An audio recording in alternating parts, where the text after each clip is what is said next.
안녕하세요. 최동학 코치입니다. 지금부터 NLP 코칭 기본 과정 시작하겠습니다.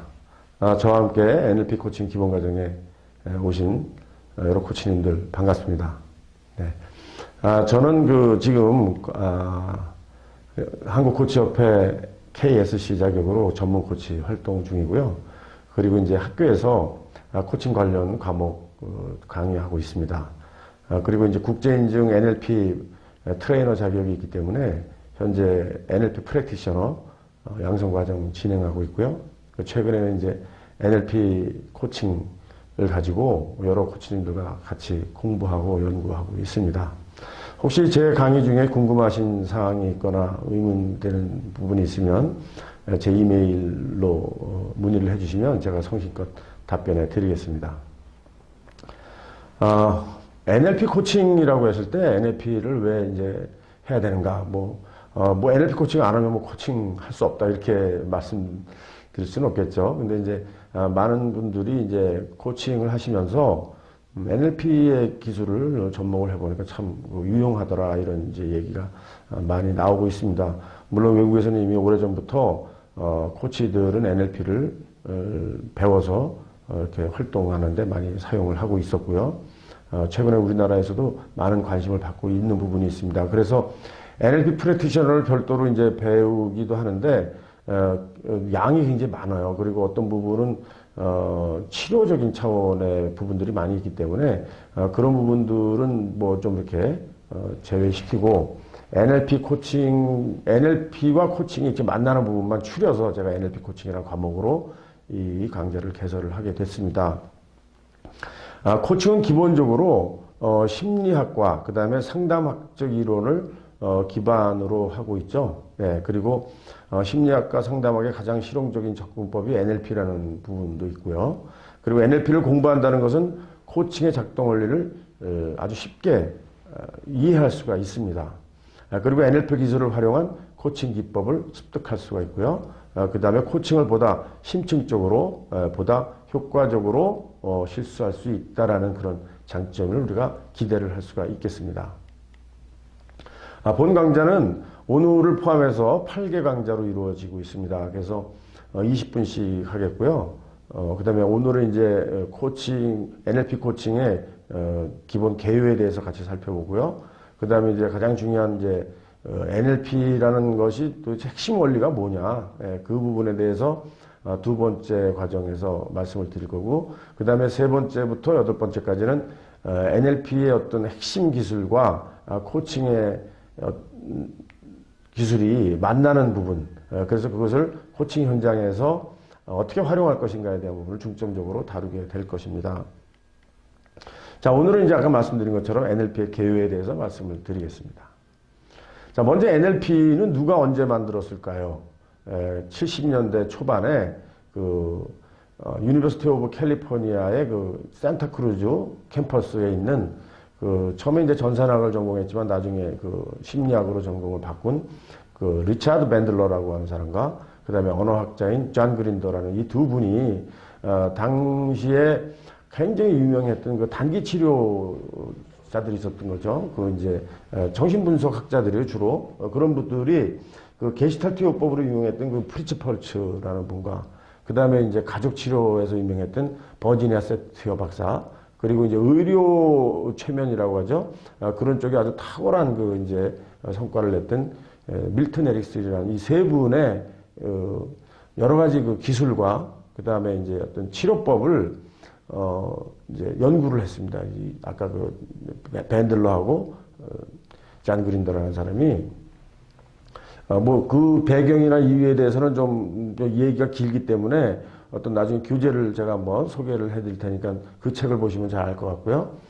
이제 그래서 이제 이 세 사람의 가지고 있는 어떤 기술들을 총 망라를 해서 그 중에 핵심적인 것만 뽑아 보니까 이게 놀라운 프로그램이 나온 거예요. 그래서 이제 그거를 우리가 NLP로 하자 해가지고 지금까지 이제 내려오고 있는데, 이 부분이 이제 이분들이 타고 훌륭한 것은 뭐냐면 이 기술을 자기들만 가지고 자기들만의 어떤 프로그램이라고 해가지고 여태까지 이렇게 온 게 아니고 이걸 완전히 오픈을 했어요. 그래서 이것을 배우고 그야말로 익혀서 많은 사람들한테 그 도움이 됐으면 좋겠다 하는 그런 이제 정신을 가지고 있는 분들입니다.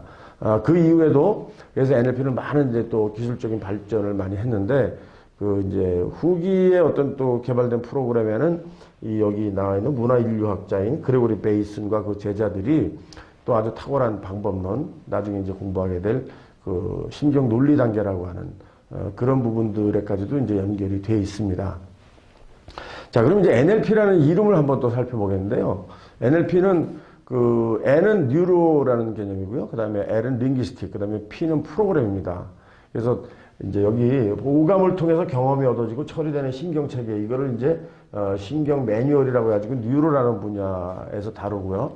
그 다음에 링귀스틱은 뭐냐면 이제 이런 뉴로인데 이게 사람 대 사람과에 있어서의 어떤 그 이제 표현의 방법은 이제 언어죠. 근데 그 언어가라는 게 우리가 말을 하는 이런 언어가 있고, 근데 말이 아닌 몸짓과 발짓, 그 다음에 몸 제스처, 그 다음에 그 목소리의 톤, 표정, 이런 비언어적인 언어가 있습니다. 이런 언어와 비언어적인 그런 그 언어에 대한 부분, 신경 표상이 코드화되고 정돈되고 의미가 주어지는 언어적, 비언어적 의사전달 체계, 이런 부분들을 여기서 또 NLP에서는 다루고 있습니다.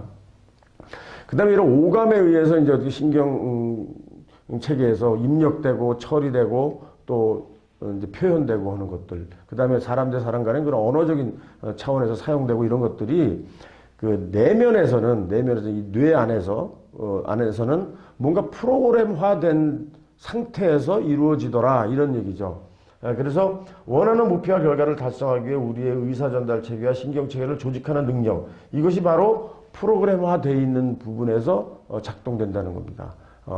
컴퓨터로 얘기하면 CPU에서 프로세싱 되고 있는 그런 거죠. 네. 그래서 사고와 행동 패턴은 바로 우리가 프로그램화된 상태에서 이루어진다. 그래서 어떻게 보면 이 프로그램을 어떻게 조절할 수 있는가, 이런 부분들에 대한 연구가 바로 이제 NLP의 접근법이라고 볼 수가 있겠습니다. NLP라는 이름은 이제 밴들러하고 그린더가 달리 표현할 방법이 없다. 그래서 NLP라고 하는 게 제일 낫겠다, 이렇게 합의를 해서 지금까지 쓰고 있다고 이렇게 책에 나와 있는 걸 제가 본 적이 있습니다. 그리고 이제 교재를 잠깐 소개를 해드리면은 제가 지금 여기 그 파워포인트에서 보여드리는 거 말고 좀 더 자세하게 이제 NLP에 대해서 공부를 하고 싶으시면 이제 NLP 입문이라는 책이 아주 잘 나와 있고요. 그 다음에 이제 NLP 교과서라고 하는 이것도 번역서인데 여기도 보면 아주 그 쉽게 설명이 잘 나와 있습니다. 네. NLP가 이제 어떻게 해서 이제 우리가 커뮤니케이션 하는데 작동이 되는지를 한번 짧게 한번 그 경험을 한번 해보겠습니다. 레몬을 한번 생각을 해보세요. 레몬을 생각하고 레몬이 눈앞에 있고 손에 이렇게 쥐어 있는데 그거를 이렇게 뭔가 이렇게 뭐 칼로 이렇게 놓고 이렇게 비죠. 손에 이렇게 하면 놓고 이렇게 잘라서 짜보세요. 짜면 그 즙이 나오죠. 그 즙을 손으로 찍어서 혀의 끝에다 살짝 대본다든가, 아니면 좀 심하게는 그 반으로 쪼개진 레몬을 입에다가 뭐 뚝뚝뚝뚝뚝 떨어뜨린다고 한번 생각을 해보십시오. 어떠십니까? 침이 고이시죠? 저도 지금 침이 고입니다. 네, 이게 바로 NLP의 작동 원리하고 많이 가까워지는 상태라고 볼 수가 있습니다. 우리는 지금 레몬을 먹질 않았습니다. 레몬을 그림을 여기 나와 있는 것처럼 봤고요. 그 다음에 레몬을 생각을 했는데 침이 나온 거예요. 이건 뭐냐면 조건화되어 있다는 겁니다. 프로그램화되어 있다는 거죠.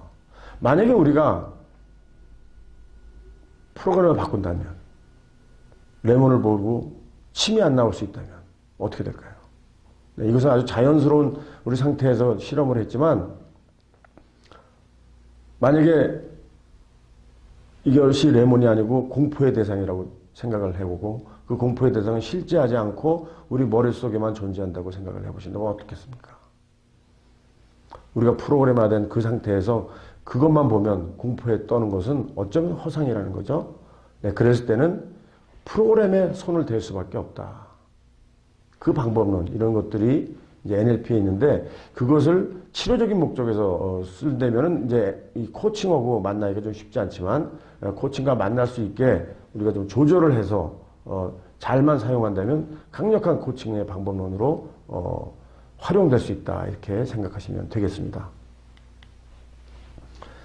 네, 그 다음에 이제 NLP 코칭이란, 단적으로 뭔가 이렇게 좀 살펴본다면은, 우리가 NLP의 기술은 따로 이렇게 여러 가지가 굉장히 방대하게 많이 있습니다만, 그 중에서 코칭 세션에서 그 이제 프로세스 중에 NLP의 기술들을 군데 활용을 하면 그게 NLP 코칭입니다. 네. NLP를 지금 전문적으로 하시는 분들이 오히려 코칭 기법으로 하시는 분들이 계신데, 그분들은 NLP를 하면서 어떤 코칭적인 접근법을 활용하신다면, 우리 같은 경우에는 코칭을 하면서 NLP의 기술을 접목시키는 거겠죠. 그런데 그것이 접목이 잘 되는 게 있고 접목이 잘 안 되는 게 있죠. 네. 접목이 잘 안 되는 건 아주 치료적인 차원에서 이루어지는 거기 때문에 좀 뭔가 코칭하고는 분위기가 안 맞는 그런 부분이 있죠. 어쨌든 제가 해야 될 것은 앞으로 이제 코칭에 그래도 궁합이 좀 잘 맞는 것들만 추려서 여러분들에게 알려드리는 것으로 제 역할을 한번 해보겠습니다. 자, 이 그림은 NLP 전체를 통틀어서 가장 중요한 그림인데요. 지금 제가 아까 말씀드렸던 그 프로그램에 대한 부분을 좀 강조할 수 있는 그런 그림입니다. 우리가 어떤 외부의 어떤 여러 가지 그 자극이나 사건들, 그 다음에 일어나는 여러 가지 모든 일들을 다 오감으로 받아들이죠. 의식을 하든 의식하지 않든, 알든 모르든 들어옵니다. 그것이 초당 200만 미터, 단어로 치면 한 20만 단어 정도라고 하는데요. 그런 것들이 우리 오감을 통해서 들어오는 거죠. 우리는 뭐 그거를 다 알 수가 없죠. 왜냐하면 이미 다 처리되고 있기 때문에. 자동적으로 처리가 됩니다. 그래서 필요한 것만 딱 걸러내가지고 인식을 하는데 그게 초당 134비트라고 합니다. 그래서 우리도 모르게 처리가 돼서 인지된 그 상태, 그것이 내 생각이다 이렇게 생각을 하죠. 근데 어떻게 보면은 안에서 프로세싱 된 거죠. 네, 안에서 프로세싱 돼서 똑 떨어진 이 부분을 우리는 나의 생각이다 이렇게 생각을 하는데, 그것이 내적 표상이라고 합니다. 그 내적 표상이 바로 상태를 결정을 하는 거예요. 내가 어떤 것을 봤다, 어떤 것에 대해서 인지를 했다. 근데 그것이 무엇을 의미한다. 그것 때문에 상태, 감정적 상태라든지 이런 것들에 영향을 받는 겁니다. 누가 나를 봤다. 근데 뭔가 기분이 별로 좋지 않아요. 그래서 감정적으로 좀 긴장을 하게 돼요. 그러면 생리적 반응이 일어나죠. 아니면 그 자리를 피하게 되는 행동을 하게 됩니다. 그 사람이 정말로 나를 적대적인 감정을 가지고 봤을까 안 봤을까는 알 수가 없는 거죠. 내가 그렇게 받아들인 거죠. 무엇으로? 필터에 의해서. 내가 가지고 있는 어떤 프로그램화된 생각에 의해서. 그래서 그 필터는 생략하고 왜곡하고 일반화합니다. 이 부분이 이제 뒤에 아주 자세하게 나옵니다만은 이제 이런 이제 역할을 하는데, 무엇에 의해서? 이런 내적으로 형성된 여러 가지 프로그램에 의해서 생략되고 왜곡되고 일반화된다는 것입니다. 그것은 뭐냐면, 자, 우리가 어떤 시간 안에 처해 있었고, 어떤 공간에서 살고 있었고, 어떤 물질과 많이 접했고, 그 다음에 에너지 상태가 어떤 거에 따라서 기억과 경험의 내용이 다 바뀌는 거예요. 그리고 어떤 언어를 주로 사용을 하고 있고, 그 다음에 기억이, 이런 것들로 인해서 기억의 어떤 내용들, 그 다음에 결정했던 여러 가지 경험, 그리고 메타프로그램이라는 어떤 특성이나 성격을 얘기를 하고 있습니다. 그 다음에 가치와 신념, 태도, 이런 것들로 인해 가지고 어떤 오감에서 어떤 정보가 들어오면 이게 여기서 다 처리되는 거예요. 다 처리가 되고 134비트로 똑 떨어져서 나오는데, 134비트는 한 7단어 정도 되는데요. 초당. 그것도 우리가 생각할 때 굉장히 많은 양이죠. 네, 바로 이러한 그 프로그래밍화 되어 있는 상태를 우리가 만약에 생리적 반응이나 행동을 고치고 싶다든지 상태를 바꾸고 싶을 때는 이 부분이 변동이 되면 어떻게 되겠습니까? 인지상태가 바뀌겠죠? 네, 인지상태가 바뀌면 그 아래 단계의 상태와 인지가 바뀌면 그 다음에 상태가 바뀌고 생리적 반응, 행동이 변화할 수 있다. 이렇게 보는 게 바로 NLP의 의사소통 무역이고, NLP에서 바라보고 있는 변화의 근거가 바로 이 그림에 들어있다고 보시면 되겠습니다. NLP에는 그래서 그 변화라는 것은 상태의 변화를 이야기를 하고 있습니다. 그래서 상태가 변해야지 행동까지 변할 수 있는 근거가 된다는 건데, 그 바로 상태의 변화를 위해서는 이제 자원이라는 말을 많이 써요.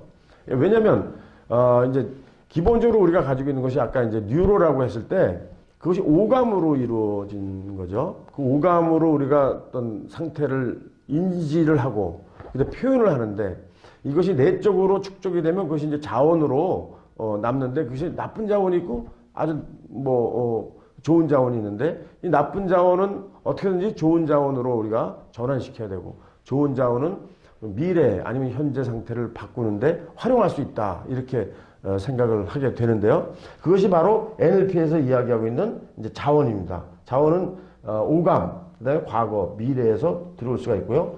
바로 이 자원이라는 것이 우리 코칭에서 얘기하는 무한한 가능성과 맞닿아 있습니다. 우리가 코칭의 철학이나 전제에서 우리 무한한 가능성을 이야기할 때 그 무한한 가능성이 도대체 어디 있을까라고 생각한다면, 그것은 바로 심층의식에 자리하고 있는 우리가 가지고 있는 어떤 자원이다, 이렇게 볼 수가 있겠습니다. NLP를 하는 데 있어서 또 중요한 몇 가지가 있는데, 그 중에 이제 5가지를 이제 주로 이야기를 하고 있습니다만은, 제일 중요한 건 이제 라포죠. 그 다음에 이제 목표 설정인데, 이 라포와 목표 설정이 만만치가 않습니다, NLP에서는.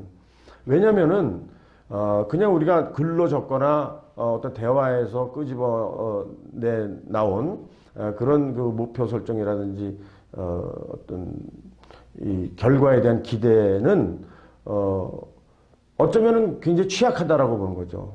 그것이 적어도 심층의식에, 무의식에 새겨지기 전에는. 그래서 그렇게 완전히 이 마음속에 자리 잡을 수 있는 상태로 가기 위한 것이 바로 이제 NLP에서 추구하는 것이라고 볼 수가 있고요. 그 다음에 여기 나오는 감각적 민감성입니다. 그것이 가능하려면 오감을 잘 사용해야 된다, 이렇게 얘기를 하고 있고요. 그 다음에 이제 그러다 보면 이 행동의 융통성들이 많이 이제 거론이 됩니다. NLP에서 가지고 있는 전제 중에 하나가 실패는 없다, 피드백만 있을 뿐이다, 이런 얘기가 있는데요. 어떤 한 가지 일을 했을 때 그것이 잘 안 됐을 때 그건 실패를 볼 게 아니라 다른 차원의 어떤 방법론을 시도를 한다는 거죠. 그래서 그걸 피드백이라고 얘기합니다만은, 그런 것들이 다 뭔가의 어떤 무의식과의 관계, 그 다음에 어떤 감각적 민감성을 가지고 그것을 통제를 하고 조절을 했을 때 다른 관점 전환을 넘어서 다른 방법으로의 접근, 이런 것들이 가능하다는 관점을 이제 NLP는 취하고 있습니다. 그 다음에 이제 생리적 반응과 탁월성의 심리는 감각적 민감성과 연결이 돼가지고 오감을 활용해가지고 이제 활용을 하는 그런 차원의 얘기가 되겠습니다. 그래서 이 5가지가 NLP에서 굉장히 중요한 요소로 이제 다루어지고 있다고 생각하시면 되겠습니다. NLP에서 이제 다루는 것은 주로 변화인데, 변화를 학습돼서 이제 완전히 내 것이 된 상태다라고 이렇게 볼 수가 있을 때, 그 상태는 바로 이제 NLP에서는 4단계 상태라고 하는데, 이 4단계 상태라는 건 뭐냐면, 처음에 배워서 잘 모르고 나중에는 어느 정도 알고 할 수 있는 이 상태를 한 3단계 정도로 본다면은 그 상태 가지고는 안 된다라는 거예요. 변화가 이루어졌다 하더라도 지속이 안 된다는 겁니다. 변화가 이루어져서 지속이 되려면 그것이 무의식에 장착돼야 된다는 거죠. 자기도 모르게. 그래서 어떤 한 습관이 변화돼서 그것이 자리 잡을 때는 자기도 모르게 완전히 자기 것이 된 상태, 완전히 심층의식, 무의식에 자리 잡은 이 상태를 가지고 우리는 NLP에서 학습되었다, 변화되었다, 이렇게 보는 거죠. 그래서 NLP는 굉장히 강력하다, 이렇게 볼 수밖에 없는 거겠죠. 그것은 바로 프로그램화된 상태다, 이렇게 볼 수가 있는 겁니다. 자, 그래서 지금 무의식이라는 말씀을 좀 몇 번 드렸는데요. 이 무의식이라는 이야기는 프로이트가 얘기했던 그런 부정적인 차원에서의 무의식이라고 하기보다는 나중에 이제 칼 융이라든지 아니면 밀튼 에릭슨이 다루는 그 긍정적 차원의 자원으로서 활용할 만한 가치가 있는 그런 무의식, 심층의식을 일컫습니다. 그 무의식 마음의 주요 원리가 이제 여러 가지가 이렇게 있는데, 이런 부분들이 이제 활용이 돼서 NLP가 이제 개발이 됐다, 이렇게 이해를 하시면 좋을 것 같습니다. 그래서 긍정적 차원에서 얘기하는 무의식이나 심층의식은 기본적으로 기억을 수집하고 저장하고, 이건 뇌가 이제 가지고 있는 뇌 심층 구조에서 가지고 있는 어떤 역할이라고도 볼 수가 있는데요. 그것뿐만 아니라 이제 연상, 즉 유사한 사물과 아이디어를 연결해서 빨리 학습을 하는 거, 자기 방어를 위해 억압된 감정을 계속 억누르는 부분, 억압된 기억을 드러내서 감정을 해소하는 거, 또 몸을 보조하는 거. 지극히 도덕적인 존재고, 왜냐하면 이것은 생존하기 위해서 우리가 도덕적인 존재로 진화했다고 얘기를 할 수가 있습니다. 모든 지각을 제어하고 유지하고요. 에너지를 생산, 저장하고 분배, 전달하고 본능을 관리하고 습관을 만들어낸다. 끊임없이 더 많이 추구하도록 되어 있다. 배우게 되어 있다는 거죠. 최소 노력의 원칙을 바탕으로 움직인다. 이것도 역시 생존하기 위해서 에너지를 어떻게든지 작게 쓰고 효율적으로 쓰도록 그렇게 진화됐다. 이렇게 이해하시면 되겠습니다. 부정어를 처리하지 않는다. 네, 무의식은 지시가 필요하다. 이렇게 무의식의 여러 가지 긍정적 차원을 NLP는 활용을 하고 있다. 이렇게 볼 수가 있습니다.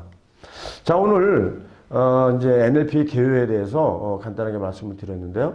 오늘 내용을 한번 정리를 해보시고, 그리고 습득하고 적용하고, 그 다음에 이제 본격적으로 들어가기 전에 이걸 어떻게 활용할 수 있겠다는 어떤 힌트 같은 게 생기셨으면 어땠을까? 그리고 그것들을 한번 생각해 보시면서, 네, 다음 두 번째 강의 때 다시 찾아뵙겠습니다. 네, 오늘 경청해 주셔서 감사합니다. 고맙습니다.